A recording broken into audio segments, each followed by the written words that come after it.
Hey guys, welcome to an interesting video on Wild Rift.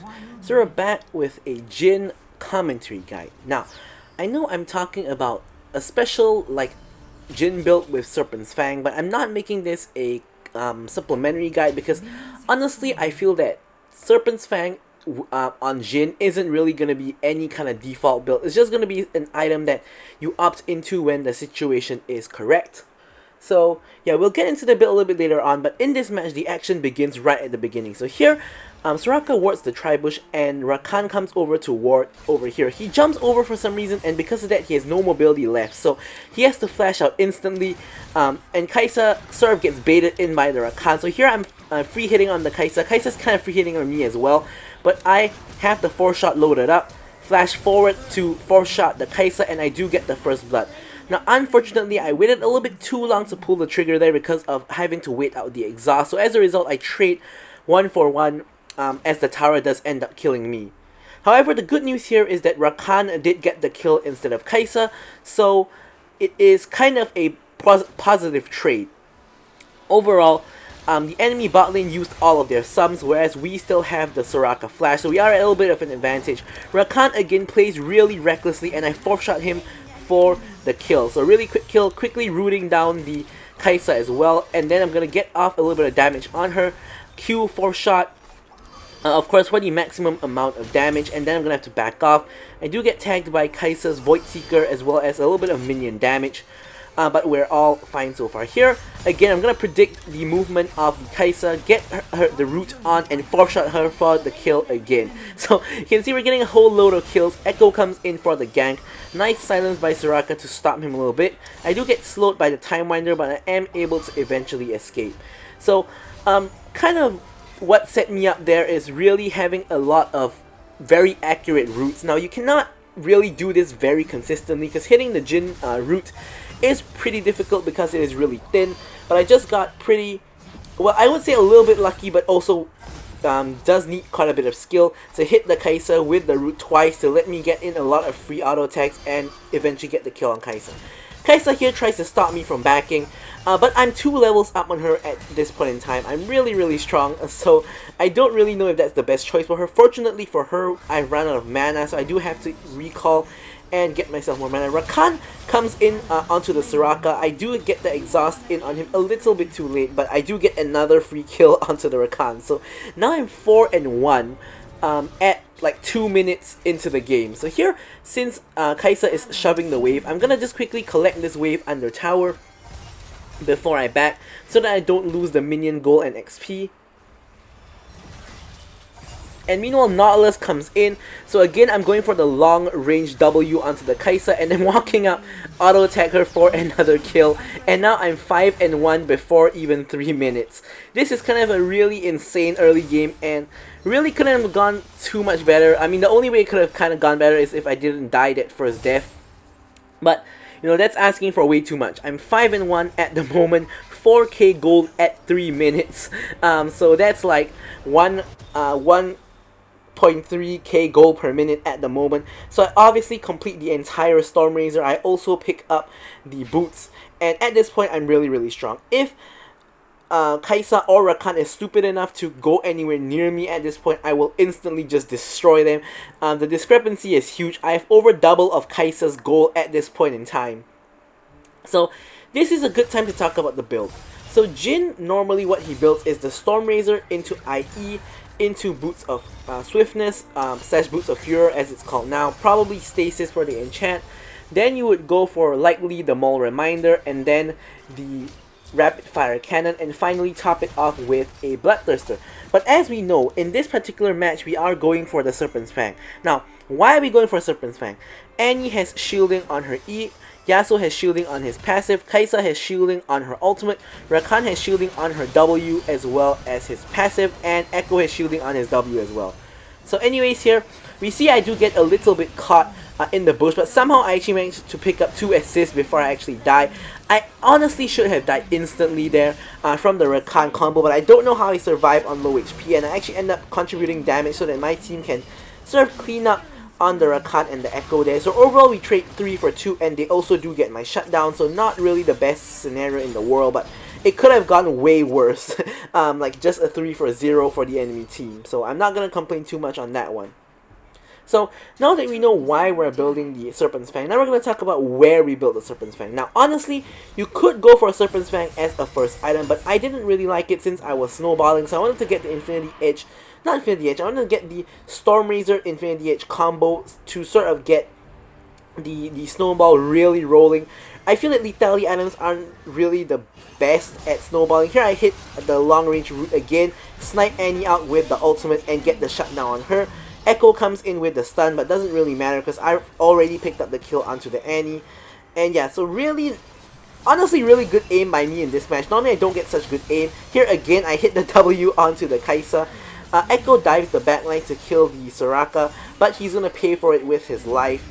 And we do pick up the kill. Now this allows us to transition into getting a dragon because Echo is the enemy jungle and he is dead.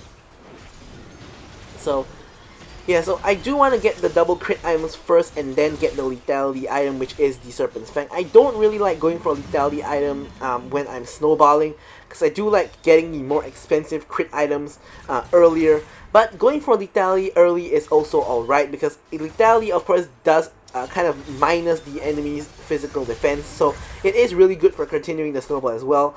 When you build the Serpent's Fang, when you want to build it on Jhin, is sort of personal preference. Personally, I didn't feel that the shielding was a huge issue in the early game, especially in this particular match. So I did go for it as a like third or fourth item. I think I went for it third after the execution is calling. But yeah, I did go for it a little bit later on in the match in this particular game. But you can go for it like as a first or second item if you so choose. Anyways, we're just going to quickly clear out the lane. At this point in time, the Jhin Q does so much damage, it pretty much almost instantly clears the lane at this point. My team secures the Rift Herald as well, and yeah, we're doing pretty good. So Kai'Sa, we can see her moving up towards the top lane. I'm going to move up towards the top lane as well. And we're just going to go over there and clear the lane. She hits me with the Void Seeker, but really that doesn't really do anything. If she ults in there, she's going to die to me and Soraka, so she doesn't exactly do that, which is good for her. Rakan jumps in onto Soraka and doesn't really get too much done. At this point, they cannot win us in a 2v2. They need like a 3v2 or a 4v2 to really do anything to me and Soraka, just because of how fed I am. I'm 7.5k gold now. Kai'Sa's only at 4k gold. Rakan is also at 4k gold. The two of them gold combined is almost the same as my gold, so we are really fed in this particular game. Now I get my items power spike of getting the IE Storm Razor combo, and also we do have the Boots of Furor. Now I'm not sure if you guys can hear this in the background, but there is a little bit of construction, a little bit of drilling going on in the background, so if you guys can hear that, a little bit sorry about that. Didn't quite know that that was going to happen as I'm in the video itself. Either way, Rakan jumps in, I hit another root on him, Soraka chain CCs with her root as well, and we get a free pick onto the Rakan. So, Rakan here being really aggressive throughout the game, but it hasn't been paying dividends at all. As a matter of fact, it has been pretty much feeding me free kills. So I'm now 8-2. Here, just trying to get in range to blast someone. So you can see here, I blast the Kai'Sa instantly, another root onto the Kai'Sa. Kai'Sa with a really nice ultimate to get out of range of my ultimate. I cancel the ult and I exhaust the Echo to try to save Soraka's life. Unfortunately, Soraka and Kai'Sa end up trading 1-for-1, which honestly at this point for the Kai'Sa may not even be a very bad deal. So she does end up getting the kill on the Soraka, and yeah, that looked really good at the start, but kind of went a little bit sideways. Here I saw Annie's Proto Belt. I flash instantly to prevent myself from getting hit by Tibbers. Nautilus gets hit by Tibbers, and as well as Annie's empowered Q, but Karma comes in with the root, and this allows me to finish off the Annie as well as finish off the Rakan. So really nice roam by the Karma, although I say that, but technically Annie came on the roam before her, so she was kind of just chasing after the Annie, so maybe not that nice of a roam after all. But anyways, here I'm just going to quickly just pick up this free wave before we actually back. And now we got a lot of gold from the kills that we just gotten, so this is a good time to back, pick up my stasis as well as my Mole Reminder, I believe. Right, here we go with the Mole Reminder, and then I'm going to start building towards the Serpent's Fang. Now, healing, not too much on the enemy team yet, but it is going to ramp up, because Yasuo likely is going for what looks like a... that looks like it's going to be a Bork, And Kaisa looks like she's going for a Bork as well, so healing, kind of incoming. So here I'm just going to preemptively get the wall reminder to prevent any healing from coming up at all. So here I get the root on Kaisa again at max range. Here I'm trying to blast the Kaisa, but Rakan's blocking. Then I'm going to try to go right in between, throwing the needle, and I end up hitting Kaisa with the 4th shot for the kill. Alright, so here I would have hit that if he didn't die so quickly, but we do get the kill on Echo. And we're also going to be able to get the top lane tower at long last. Really surprising how we didn't manage to get it. Here I hit stasis by accident, so whoops. Kind of a waste of a stasis there. And here their Rit buff is up, so Nautilus is going to actually help me take down their Rit buff. Putting the trap down just in case anybody comes over, they will get slowed. Right, so here, picking up that Rit buff.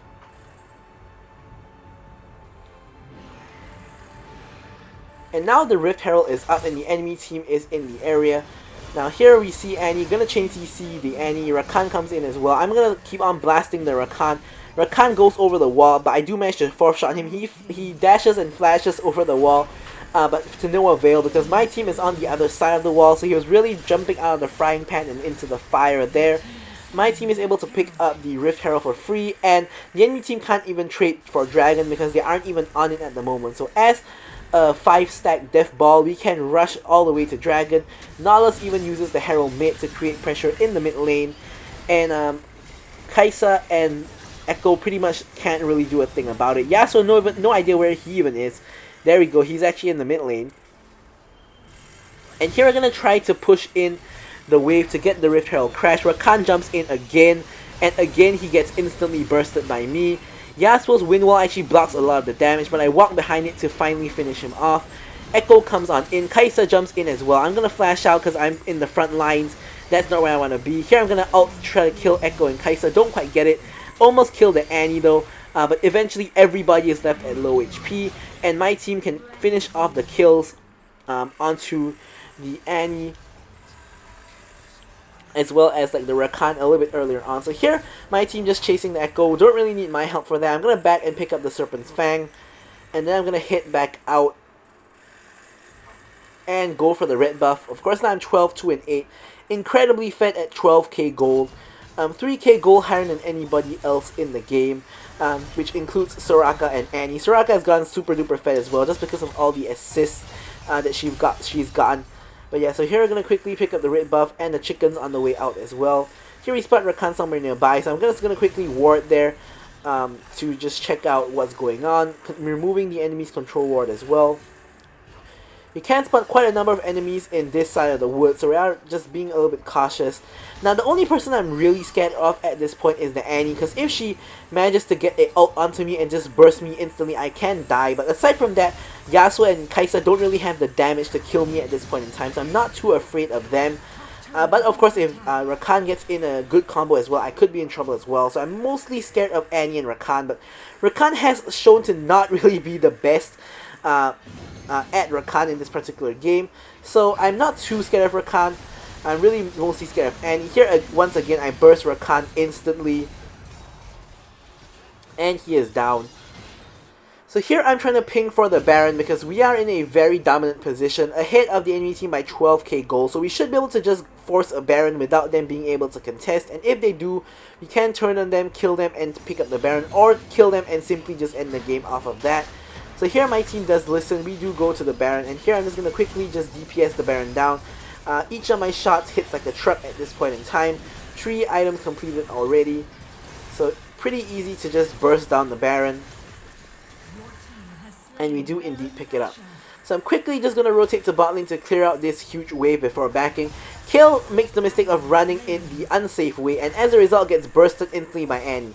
Now I initially just wanted to back here, but then I realized that Annie had just used her ultimate to kill Kale. Now it turns out back on this replay that she didn't, because this replay does show that she has her ultimate up and available. So either that's a bug or she didn't actually use the ultimate, but I did kind of remember that she did, so probably not. So anyways, here you guys can see I can just walk straight up to Annie and kill her in 3 auto attacks. I thought I'd kill her in 2, but turns out she did have a little bit of health remaining, and yeah, she does die. So it turned out she didn't actually use the ultimate there because she did just use that instantly. Apparently her ult cooldown is super duper low.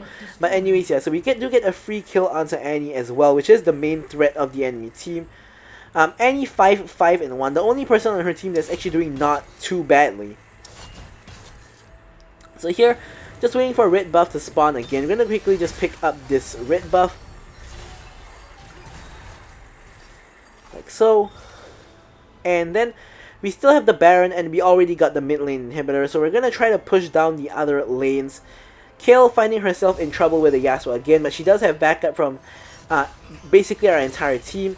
Here, as kind of a scuffle kind of breaks out, so I'm gonna quickly rotate over. I can't really reach the fight, so I'm gonna try to ult to contribute to the fight. Instead, here I'm trying to blast the Echo. Rakan kind of body blocks for him, so I don't end up doing too much damage. But here I spot a rogue Annie. Annie ults basically nothing, and I kill her again in 3 auto attacks. Tibbers can't really do a lot to me, and I'm just gonna quickly pick up this tower as well. Now at this point, the game basically is unlosable unless we have a huge throw. So here again, I'm just gonna blast the tower.